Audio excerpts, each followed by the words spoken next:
connect with you and find ways that we can be deliberate about collaborating together. So thank you guys for attending this morning and being a part of this important conversation. One of the things that I'd like to do is give you just a brief little history of the Reentry Roundtable. We've been around, believe it or not, and I was thinking about this morning, for nearly 20 years, right? And our model is built around a Reentry Roundtable initiative that the Urban Institute had begun years ago. And we are a group of public sector and community members and individuals with lived experience who are really focused on how we can build safer or healthy communities by aiding our brothers and sisters in re-entering back into the community and being successful when they come back into the community. We have 25 seats on the round table, and 10 of those are for public entities like Austin Community College. I've been at Austin Community College for about 12 years now, and I serve there as our Director of Corporate and Community Ed. And so we have other public sector entities, and then we have community and faith-based and nonprofit organizations that are also members of this. Our goal is to connect, to collaborate, to coordinate, to really identify ways to create those safer communities for all. Now, how do we work? This is a great example of how we work, right? We want to get out there and talk to people, and we want to engage with people. We want to bring together groups like this to have a dialogue, to go through some of those critical and sometimes difficult conversations. We're very focused on advocating for change in the public policy arena around how we treat our brothers and sisters who've experienced the justice system.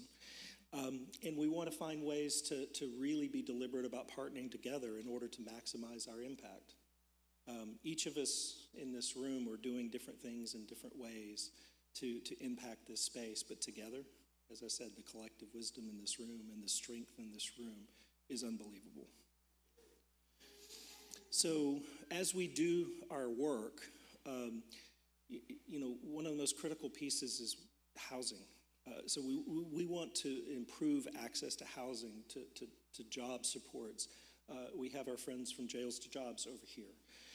We want to increase the health outcomes of those who are coming back into our communities, and we want to do this through policy changes that we can help to affect.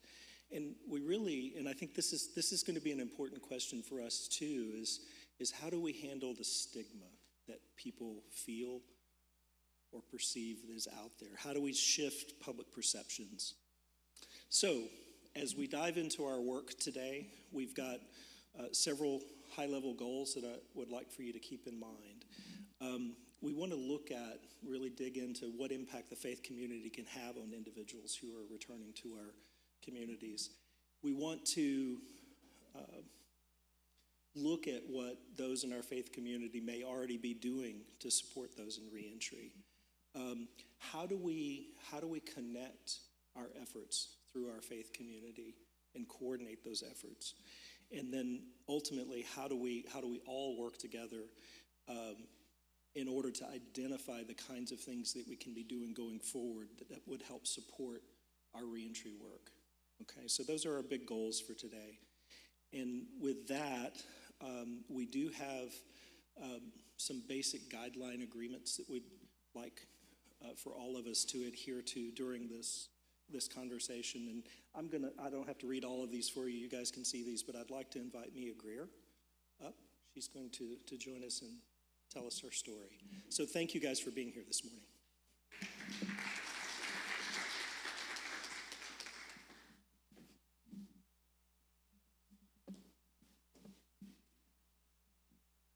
Good morning. Some of you know me, some of you don't. My name is Mia Greer. It was Mia Talley. I'll tell you a little bit about Greer and Talley. Mia Greer was called a Cosby Kid. Mia Greer was valedictorian of her high school. Mia Greer helped her, got pregnant at 17 and married at 18. Mia Greer then became Mia Talley. I was married to a professional athlete. We were living the high life. We were millionaires. But that Talley thought that Mia Greer was too smart and spoiled and couldn't get Talley where he wanted to be because Greer wanted to be her. So Talley started beating Mia. Beat me. I have broken nose. I have a brain injury, CTE from my husband, not from playing a sport, or I have CTE from my husband. One day, he attacked me, and I got an equalizer, is what I call as an equalizer. And I equalized our fighting because he was 6'4" and 200 plus pounds. At the time, I was 5'6" and 40 pounds. I stabbed him, and I thought he was dead. I went to prison. Gave me a 16-year sentence. I was always taught that if you do the crime, you do the time. So there was no story behind what I did. No story. I did it. Thank God he lived. But I didn't know that I was able to tell that he beat me for 15 years. I didn't know I was able to tell that we left my children with our abuser. But another thing I didn't know is I had a warden who was very intuitive. And she came to me and she said, "What are you doing here?" And she's the first person I told my whole story to. She said, "You never called the police?" Black people don't call the police on their people. We're taught that what happens at home stays at home. And so, no, I didn't. I didn't want the father of my kids to go to jail. I'm gonna protect him, even though he was not protecting me. I go to jail, and Warden Jones, I'll never forget her. She said, "You don't belong here." And when she started working and I told her my story, she said, "You need to be out of here. I'm going to help you get out of here. You're going to have your children write letters." My children wrote letters that said, "You got the wrong person there. You got the wrong person in prison." She had me in front of the judge, and the spiritual piece was God told me to pack. Every day I packed. They thought I was crazy, but I packed because God told me to pack. So I'm in prison and I'm packing up my stuff. And they're like, "That crazy lady who started a Bible study in prison." And I wanted to honor God by doing what he told me to do. He told me to pack. So I packed every day. I got a call from my warden who said, "You're going back in front of the judge." I go back in front of a different judge, and I tell my story. And when I tell my story, he gave me time served.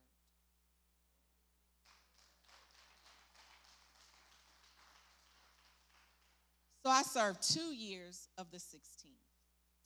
Then I got out. What I didn't know is when I got out, I was going to be abused again. I was abused again by society. I couldn't find a place to live. I couldn't find a place to work. I was a registered nurse when I went to prison. And actually, the day that I went in was my 7 on, 7 off. It was my 7 off. So they didn't know where I was for 7 days. But I got into the community, And one of the first places I went was a church. I went to a church, and he couldn't understand why someone who looks like me and speaks like me and I'm eloquent, or whatever you want to say, smart, that why are you in the position that you're in, is what he said. So he did a background check on me. My pastor did a background check on me. And he says, "You're an ex-con." I ain't going to say the word that I said to him when he said that. But in other words, I will say, "Hey, Mark." I will say, "That was none of your business. It's illegal for you to check my background without me signing." That was the gist of what I said. So I ran into a pastor, Dr. Charles A. Moody, who I also came in, and at the time I was working at Subway. And he, like Warden Jones said, "What are you doing here?" And so I was like, okay, do I tell my story and be ostracized, looked down on? And I told him my story. So mind you, this is the third time I've told my story. Told it to my warden, I told it to the judge, then I told it to Dr. Moody, my pastor, my true pastor. And he said, "So?" He said, so now what you gonna do?" And the "what you gonna do" with Dr. Moody was, "You are going to get yourself together. You're going to move out of where you are. You're going to move here. You're not going to work here. You're going to start going and telling people that you are," and I was telling Tim that when I would go and get a job, I would say, "If you hire me, you hire God, because I work unto the glory of God. I don't work for you, I work for God." And I would go in and I learned my worth. I made a company multi-million dollars. I started from the bottom and became the vice president. And that was because I had a pastor who believed in me. He saw that there was more in me than prison and Subway. And the one thing that I want to make sure of is that you guys know that y'all have Mias in your congregation. You have Mias in your congregation. And if you open up to them, they will open up to you. You don't want to make them feel like they're in the house of God in prison. You don't want to make them feel that they can't come to you and give you their whole story without feeling some kind of way. My first pastor, I didn't trust him after that. I didn't trust him. And we argued and fought, and because I was like, I don't know if I can get anything from you. But my second pastor, who said, "So what?" I was able to listen, let him guide me. Now I am the treasurer of the Texas Criminal Justice Equity Board. I am an elder here at our church. I passed with flying colors my tests. I am on the planning center. I was the chair for the Reentry Roundtable, but now I'm still in the planning center. I'm on a number of boards. I make plenty of money. My story passed 2 bills in the legislature. Also, my story before COVID was going to be presented before Trump. COVID hit. So we have people that are in our sanctuaries, in our synagogues, that are people that can help, that have lives, and all they need is somebody to say, "So what?"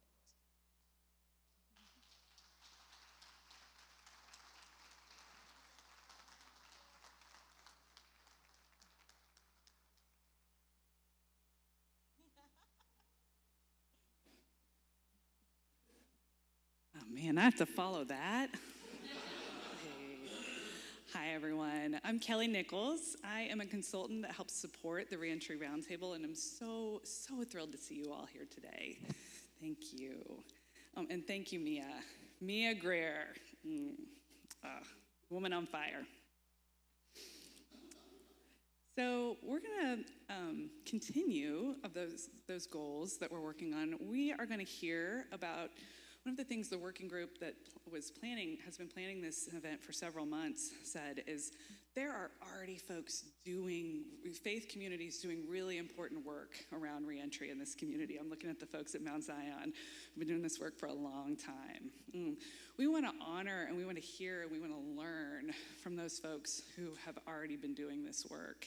And so we're going to, in a few minutes, kind of split our group in half, and you're going to get a chance to have a little bit more intimate group and hear some stories about two communities in Travis County who are doing really important work. We think they're not the only communities doing important work, but these two stories we felt like really were important for us to hear as a community and to learn from. We thought they would be impactful for our conversation. So we're going to hear from Sister Pat Jackson and her colleagues at Mount Zion about the work that they've been doing over a number of decades. First, really, as I understand it, focusing on prison ministry, but over time, really that evolution into the folks in the pews, into folks who are on their reentry journey. So you're each going to get, don't worry, you're each going to get to hear both of these. Then we're also going to hear from the folks at Sunrise Community Church and Navigation Center. We have Pastor Mark and his colleague Emily here. And so they're going to be back in the gray room. And so you're going to get to hear this story about Sunrise. This little church, started as a little church, just a few years old, who really rooted in addressing their neighbors who didn't have homes, who were unhoused and experiencing homelessness. So we're going to hear that story. Of course, we know there's such an integral connection and intersection between unhoused folks and folks being released from prison and jail. And so we thought that story was really important to hear as a community as well, and to hear how Sunrise has really grown into a quite large community presence aiding our unhoused neighbors. So here's how we're going to do this. You all take a look at your name tag, and you should have, I think, a star on your name tag. So if you have a gray or a blue, I'm looking at my colleagues in the back to make sure I got this right. I think I do. If you have a gray or a blue star on your name tag, then you're going to go into the gray room, and you're going to hear from the folks at Sunrise folks. If you have any other color star, then you're going to stay right here, and you're going to hear from the folks at Mount Zion first. We're going to have about 20 minutes in each group, so y'all hold your folks accountable, because I know you're going to have questions. So don't let them talk any more than about 15 minutes, because we know these are church folks, because you want a few minutes to ask them questions too. So I've told them if you want to split it 10 minutes and then have 10 minutes for dialogue, that's fine too, but no more than 15. So any questions about that? Does that make sense? I'll give you about 3 minutes to get over there. So if you need to grab a coffee or a muffin, do it on the way. Y'all can follow Jasmine. All right, gray stars, blue stars.